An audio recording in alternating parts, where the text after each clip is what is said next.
It's a Monday edition of PFT OT. I say this every time. We have this extra show set aside for topics we either didn't get to during PFT Live or that we would like to talk about some more. But in some cases, there are developments as to stories we talked about that actually constitute things we haven't discussed at all, even though we've been all over the topic. The Antonio Brown helmet saga. Chris, during the show, Ian Rappaport of the NFL tweeted this: Raiders receiver Antonio Brown may not be yet out of options. My understanding is 2 more helmets, same shut air advantage that he prefers, are being tested for possible use. They were made in different years than his original one tested, a 2014 and a 2010. My reaction to that, it doesn't matter. In testing the air advantage last week, they came to the conclusion that that helmet is not permitted.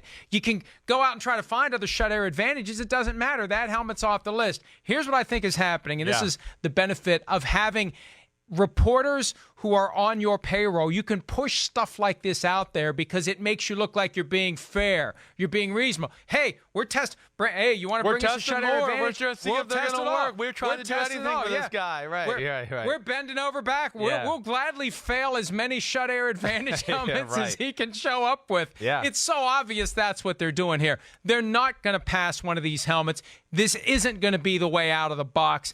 This is about the NFL setting itself up in the court of public opinion. And also, if there's another grievance, they don't want to get any tough questions about whether or not they tested his specific preferred models that he found. No, they tested them all, and we gave everything a fair shake, and they all failed. Sorry, don't blame us. Yeah, no, it certainly seems that way. Definitely seems propaganda-ish as far as that's concerned. And again, listen, I understand. The NFL messed up. They obviously have realized that. That's why they closed this loophole. Is it fair to Antonio Brown? No, not completely. But we have to look at it from this standpoint, too. For the NFL, I mean, okay. You know, how's it going to look if they look like they kind of bent the rules or didn't close some loophole that they should have closed, right? And Antonio Brown gets to wear his shut air advantage helmet from 2011 or whatever year, one that would have been legal, and then he goes over the middle and gets a bad concussion during the year. What is the NFL going to say then? Is Antonio Brown going to hold the NFL liable? Now that they let me wear this helmet that's not actually didn't pass the test. Why did they let me do that? You know, so we also have to take that into account, that the NFL's in a tough spot here, especially with the magnitude and just the attention around this, to where they have to protect themselves legally as well. Hey, Chris.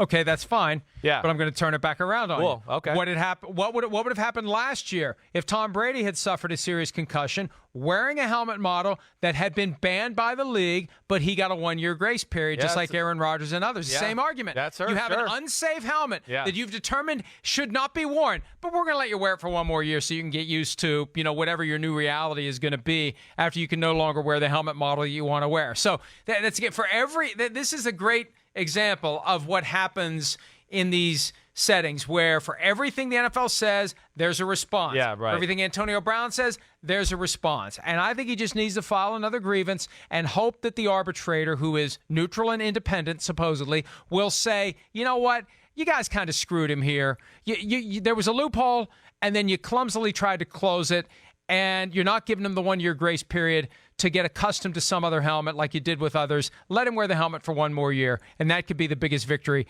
he can hope for. But just to argue that, we think he might have had a 1-year grace period, though, because he knew last... No, he didn't. Well, so he you're not didn't have a grace period. Okay. No, okay, fine. No, last year was the 10th year of the helmet that he wore. That's where these issues get confused. He had a helmet that was more than 10 years old that could not be recertified by NOXI. NOXI is willing to recertify the shut air advantage helmets he found that are less than 10 years old. This isn't about NOXI but he saying, still knew that as of last week, he still thought he was onto a new helmet. So, didn't he have a new shut air advantage that's less than 10 years old? That's the point. Well, and again, before that, though, Mike, before all of that, he still knew that that's why he missed OTAs and walked out of the locker room 7 different times, because they were telling him you have to wear a new helmet until they found this loophole. So they can argue that they kind of gave him a grace period year either way, but he found a loophole to then. They didn't give him a grace period. They didn't? Okay. He's never gotten because his helmet model wasn't banned until they rushed to ban it last week. My point is this. Yeah. and we didn't have, this is one of the benefits of doing this because we don't have people telling us to go to break. Right. If he had, when he was drafted by the Steelers, 2010, on his way in, equipment manager, hey, I like the shut air advantage. Get me a brand new shut air advantage. And they get him one that was made in 2010. We wouldn't know about any of this right now, right? Because the shut air advantage that he's wearing would be less than 10 years old. Noxie recertifies it. It's not prohibited. The guy was on the freaking cover of Madden last year. This shut air advantage is still being used in plain sight. Nobody bothered to notice. It's only because it became an issue that the NFL is like, well, now we have to test the shut air advantage. And sorry, Antonio, it fails. That's like at a basic level of fairness. That's what bothers me about this. People ask me, why do you care about it? Because I feel like the guy's getting screwed here. I think it's ludicrous to consider not playing football in any helmet that is acceptable for $30 million over the next 2 years. And I'd like to think he's smart enough to realize that.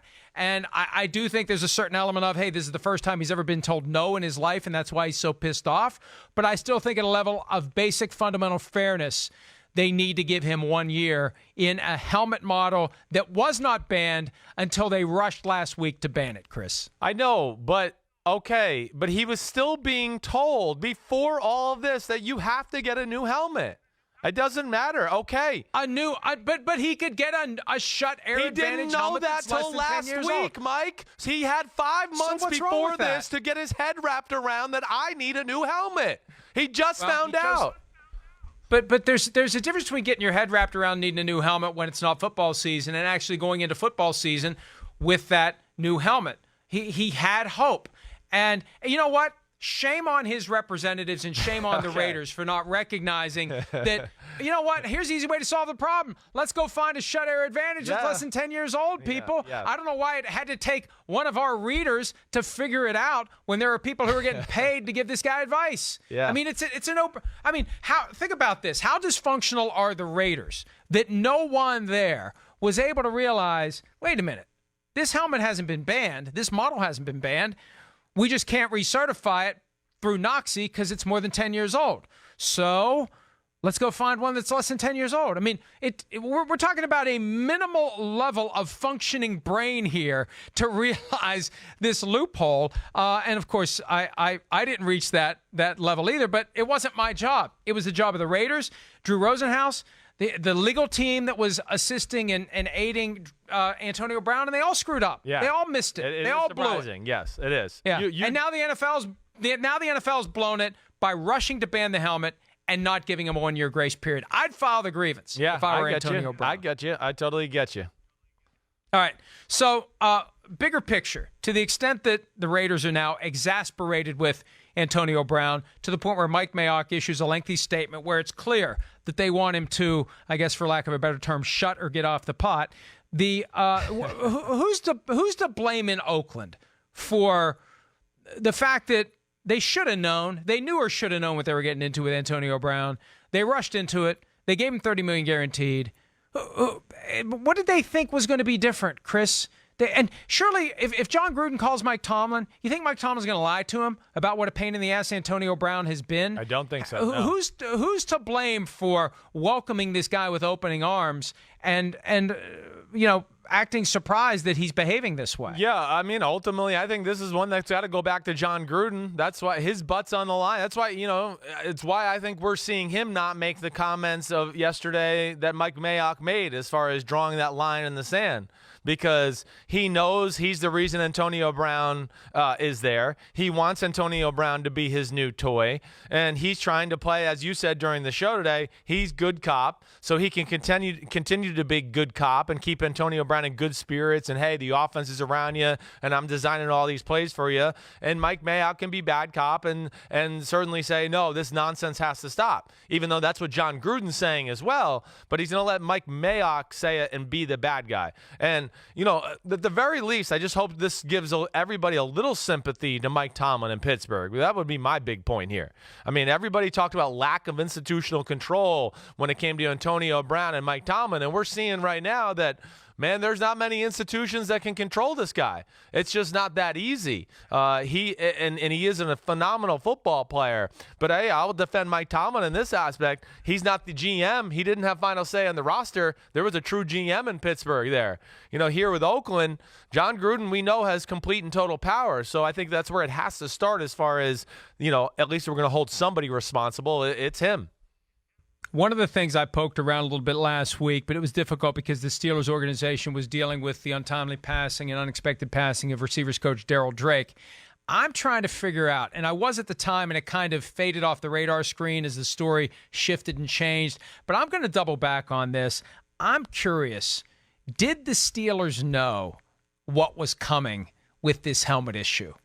And did they realize, based upon their 10 years with Antonio Brown, this isn't going to end well? And we better just, to the extent that there's a stew of factors that go into a decision like this, I can't help but wonder whether at some level they knew they're avoiding this potential shut air advantage, shut storm that was we got 1,000 of these punts. Well, did they know it, and did they deliberately say, we want to avoid this, and now they're sitting back saying, hey, the Raiders are dealing with what we were going to have to deal with if we hadn't traded? That's a great question. I mean, it is. I would like to know the answer to that, too. I will say this, just from people I've talked to around the league, I got a good feeling, though, that the Steelers knew before Antonio Brown had his meltdown late in the season, the rift between him and Ben Roethlisberger not showing up, I think they had a good inkling that Antonio Brown was about to stir the pot, and that he was afraid that he might not see any more money in Pittsburgh and he was going to force himself out of town. I think they had at least a few warning signs, and I don't know if they were totally shocked by some of the antics Antonio Brown pulled at the end of the season and into the offseason to make sure that he got out of there. I have certainly been led to believe that. Well, he got what he wanted by way of a contract that carried $30 million fully guaranteed, but he isn't going to get any of it, and he's going to have to pay back the $1 million that he already got in the form of a signing bonus if he doesn't just grab a different helmet and show up for work, unless he's got something else up his sleeve that can work. And that only thing that I can envision is a grievance attacking the NFL's abrupt decision to test the shut air advantage, to eliminate that as an acceptable model that a player can use and not give him a 1-year grace period to move forward in that helmet. All right, let's move on to Tennessee. There's been a lot of chatter about Ryan Tannehill possibly supplanting Marcus Mariota at some point as the starting quarterback. Ryan Tannehill recently said, essentially, that's news to me. He sees his role as the number 2, and he's not aware of any competition, and maybe he's just not paying attention, Chris, because there's definitely a palpable feeling out there that Tannehill could put Marcus Mariota on a short leash going into the 2019 season. It seems that way. You're right. And just reading between the lines, the way Ryan Tannehill's played the first 2 weeks of the preseason, I mean, hey, there's a lot of questions surrounding Marcus Mariota. I do expect Marcus Mariota, unless he just went out there and threw like 3 interceptions this week in the preseason game number 3 in the first half, that he'll be the starter, and he's going to be given every chance to be that guy and, take it by the reins and run with it. But I do think that this is a situation where if things started off a little ugly and they're 1-3, or maybe they're 2-2 and they've somehow won 2 games and Mariota hasn't played well, that I think Ryan Tannehill is at least giving the coaching staff and the organization the confidence to go, hey, if it doesn't work out with Mariota, we got a guy here right now that's chomping at the bit. And you saw it. I saw it. I mean, he's made a number of great throws the last 2 weeks in these preseason games, and certainly looks very comfortable in that offense. It's almost like what the Buccaneers had with Warrick Dunn and Mike Allstott, where ideally you have both guys, but it always seemed like one of them was banged up, so the other one would carry a load, right? Right. Until the other one got healthy, and then the other one would get banged up. I mean, I feel like with Mariota and Tannehill, all right, Mariota's the guy until he gets banged up. And then he gets banged up, we put in Tannehill. And then when Tannehill gets banged up, Mariota will be ready to go. And really, you look at the 2 games last year where they had to go with Blaine Gabbert, especially Week 17, a playoff play-in game. If you have a better backup there, maybe you win that game, and maybe you make it to the postseason. So I think there's some method to the madness in Nashville. And even if Ryan Tannehill doesn't know it, his mere presence pushes Marcus Mariota like he's never been pushed during his NFL career. Okay, the NFL pushing for an 18-game regular season. The NFL Players Association, Chris, has done a great job to date of creating an impression that they're not interested under any set of circumstances in 18 regular season games. No way, no how. And I've previously said this sets the stage for the NFL to make them an offer they can't refuse. And for the first time, someone connected to NFLPA leadership has essentially acknowledged that there's an offer they can't refuse out there that maybe they would accept. Richard Sherman, the 49ers cornerback and a member of the NFLPA Executive Committee, talking to Peter King recently for the Football Morning in America Peter King podcast, he said that as it relates to an 18-game regular season, it's highly unlikely the concession would have to be astronomical, which means there is something the NFL can do. Now, it would have to be astronomical, but for the first time, there's an acknowledgement that it is something that's negotiable. Even though they want a ton for it, it's no longer no way, no how. There is a way, there is a how, and it's going to be something huge for the NFLPA. And if they do that, if they make an offer they can't refuse, then an 18-game season is going to become a reality. The question is, will that best offer from the NFL be something the players say, yeah, okay, we'll take it? Yeah, it's interesting. And what is that offer that'll make the players take it? Because, I don't think the players want to do this, but certainly, this went to something we talked about in the spring, right? I mean, we had my dad on the show at one point because I think he felt through people he knew in the NFL that the NFL eventually was going to make the players an offer they couldn't refuse. What is that number for the NFLPA? 2 extra games. Well, it can't just be the worth of 2 extra games as it stands right now. Those 2 extra games to get the players to agree might have to count as 4 extra games or 6 extra games because you are taking years of the career away from players within that. You're adding, after what is it, 8 seasons of 18 games, you're adding another season to a guy's career, right? More opportunities late in the year when you're banged up and tired as is already to now get even more banged up or have another, for instance, of a career-ending injury. All of those things got to come into play that you have to make it really worthwhile for the player. And I would imagine it's going to take some type of offer like that from the NFL. And here's the problem in a salary capped environment. NFLPA President Eric Winston has chimed in this regard in the past. He has said that if you just increase the cap, then the star players are going to get all that extra money. They need to dramatically increase the minimum salaries as well to ensure that all players benefit from these 2 extra games. And you're right, it can't just be 17 game checks turned into 19 game checks and it's the same overall rate. That extra pay has got to be exponentially greater than the normal rate to get them to take it on. And, there's other things they're going to need to do. They're going to need to expand the rosters. There's going to be other. And if I'm the NFLPA, Chris, if they come to us and say, what do you want for 18 games?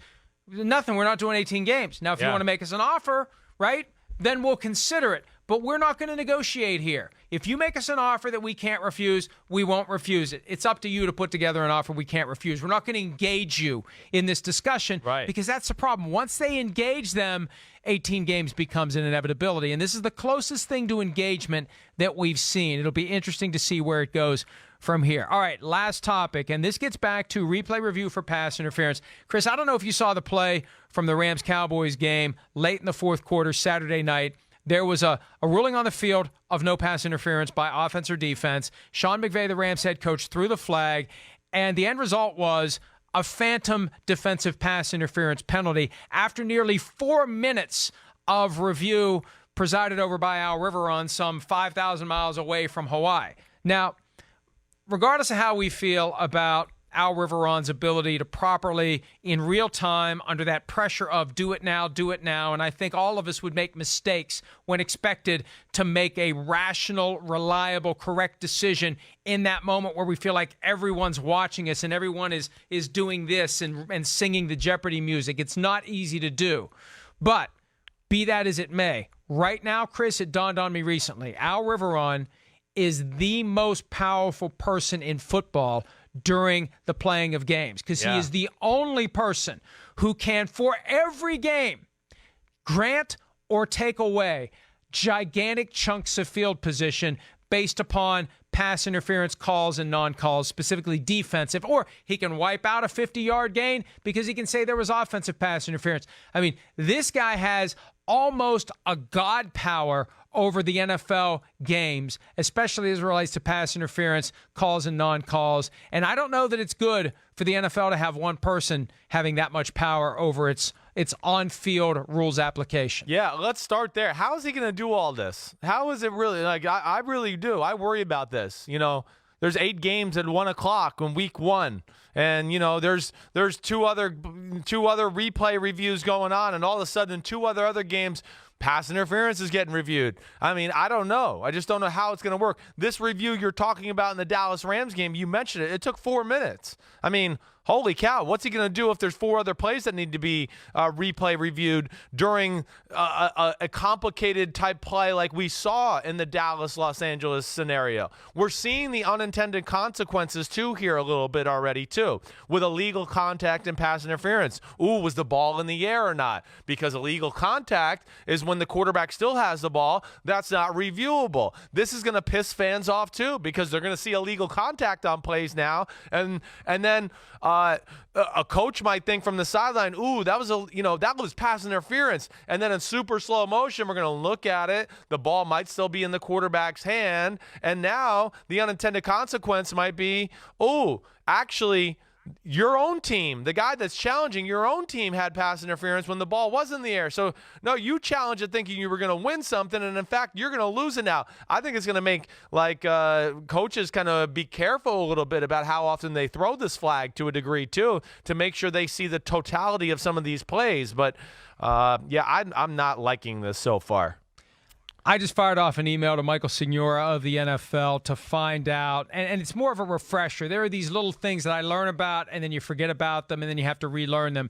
There are other people in the room who will step in to handle replay review if Al Riveron is busy with one game, but you're transferring that God power to Russell York or whoever else. Right. Yeah, and it's always been one of the concerns when it comes to replay review at 345 Park Avenue, and I think it takes on an even greater importance when we begin reviewing subjective decisions. And I'm going to keep saying this every time the opportunity arises, Chris. There's a huge difference between, did the guy get 2 feet in bounds before he stepped out with possession of the ball? Was his knee down before the ball came out? Those are things that we can look at and say objectively yes or no, it happened. This whole idea of clear and obvious evidence of significant hindrance to the receiver, that is inherently subjective, and you slow it down, and you frame by frame, and I don't know what the hell they're seeing. And for some of these calls we've seen, and the one on Saturday night was the most glaring, I don't know how you call the Cowboys defensive back for pass interference on a 10-yard curl route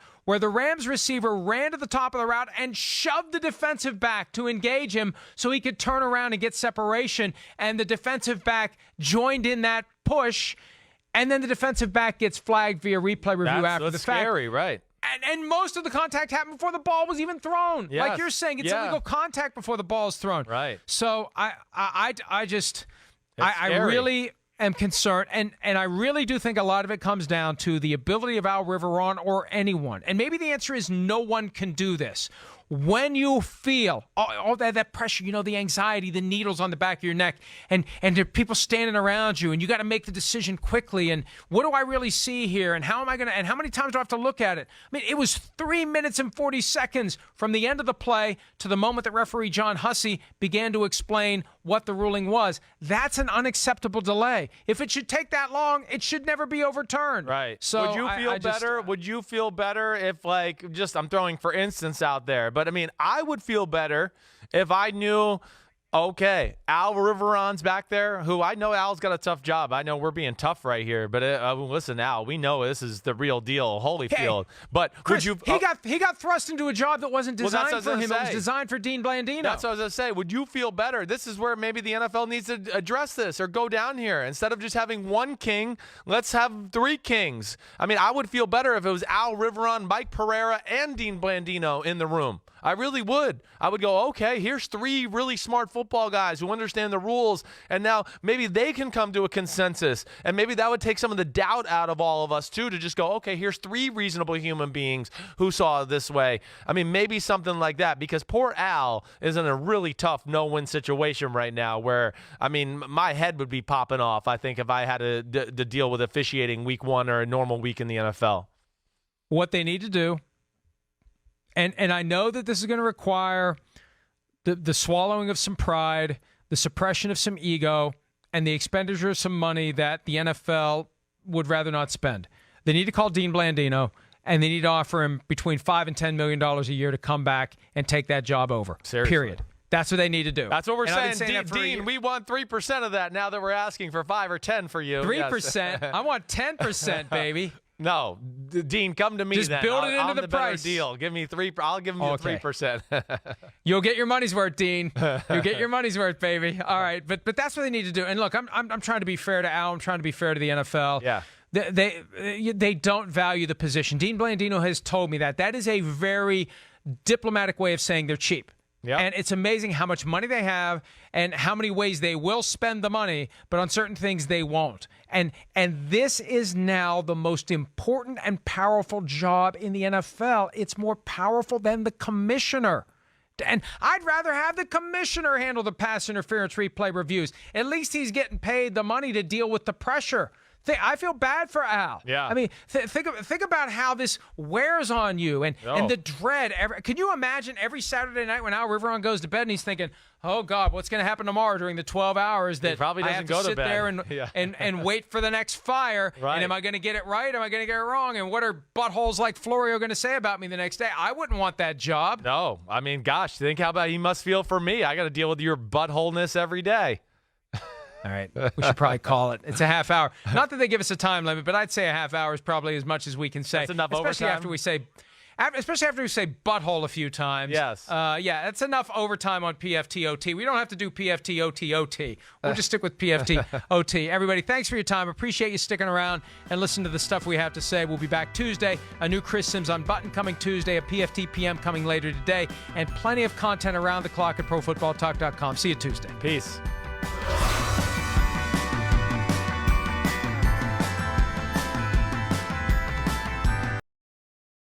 Hi, I'm Mike Tirico, and thanks for watching. Make sure to hit subscribe for the latest news and highlights from NBC Sports.